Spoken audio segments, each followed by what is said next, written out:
Alors là, chapeau, Letto. un podcast audio et vidéo de et avec Philippe Chapot. Alors le chapeau.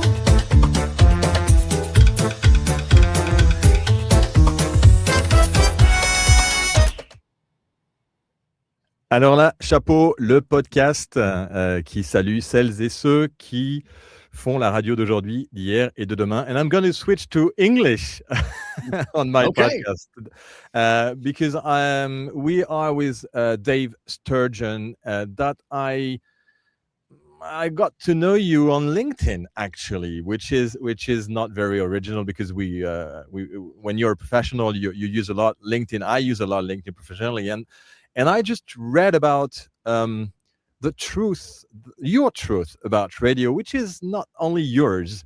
And we started to talk on LinkedIn and to exchange, and I told you my vision about the problematics we had in some countries in Europe and in the world.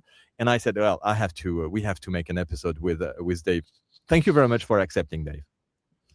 Listen, Philippe, thank you so much for having me. My wife is Coco. She is French. We're from Really? we live in California now. We live in Joshua Tree, California, but we're originally from Northern Ontario in Canada, about 5 miles from the Quebec border, where we were raised. You have to be bilingual. You have to be able to speak English and French. And we love France. We've been all over the world, and our favorite place in the world to be is France.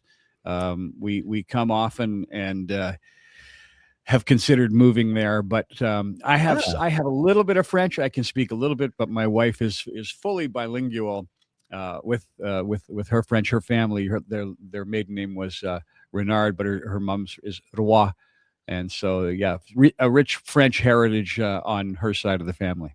Oh, very nice. So, we'll see if we make a translation in French with AI, if you accept it. That's what we did with James Quidlan. That we'll have at the end of the month. So, very happy to have you and to know that you have some good feelings about French language. But I explained to you before we recorded here the French landscape, because it's true that it's not easy to know how this is working in the different countries in the world. But as I told you also, there's the problem we have in France, which is not a problem for a lot of radio stations.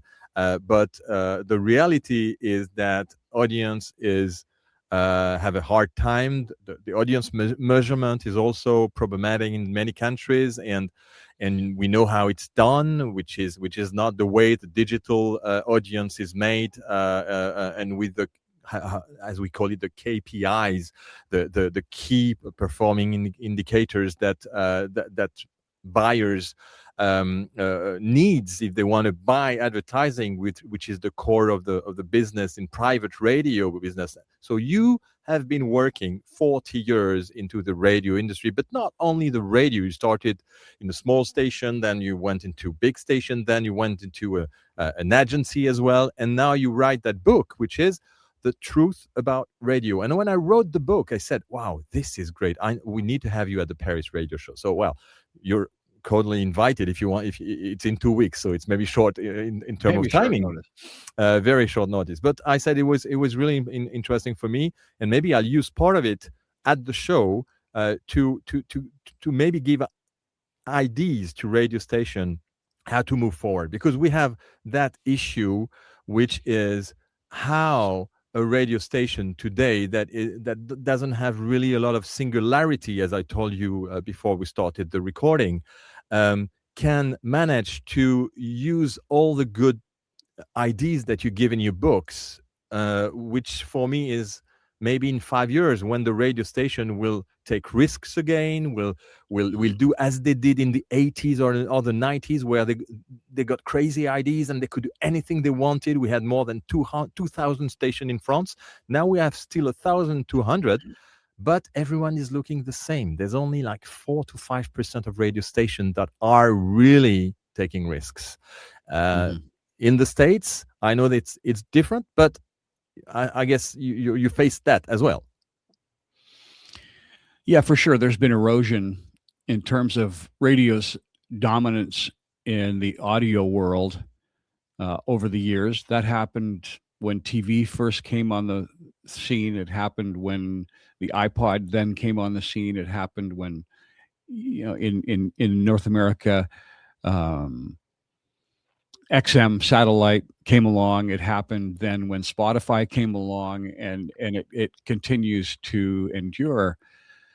But I think just to go back on the reason I wrote the book as a radio guy and then an agency guy, where I grew up broadcasting, telling stories, finding ways to be interesting, to draw, to attract and maintain an audience and grow that audience. And then I shifted over into the sales world, helping radio stations to monetize that content. And then gravitating into the agency world, where now I'm actually buying radio advertising, also buying TV. Remember, as an ad agency, I need to be able to provide all of those media options to my clients. Broadcast television, I have to be able to provide digital advertising in the form of streaming TV or streaming audio or display advertising, SEO, Google, pay-per-click. I have to provide all of that out of home. So highway billboards or billboards at an airport. I have to sell all of that. And I do, right? Because my objective as an agency owner is to produce the richest return on a marketing dollar that I can for my client. So whatever works best for them, whatever their objectives are as a business, I need to find the asset, the marketing asset that is going to provide the richest return on their marketing dollar. Well, on the agency side, which is for me the past 12 years, I'll stop for a moment and also say that in an agency world, I have a much higher profit margin with those digital tools than I do with radio, because as an agency, I'm getting 15% of the radio. But my profit margins on the digital products that we sell is more like 50%.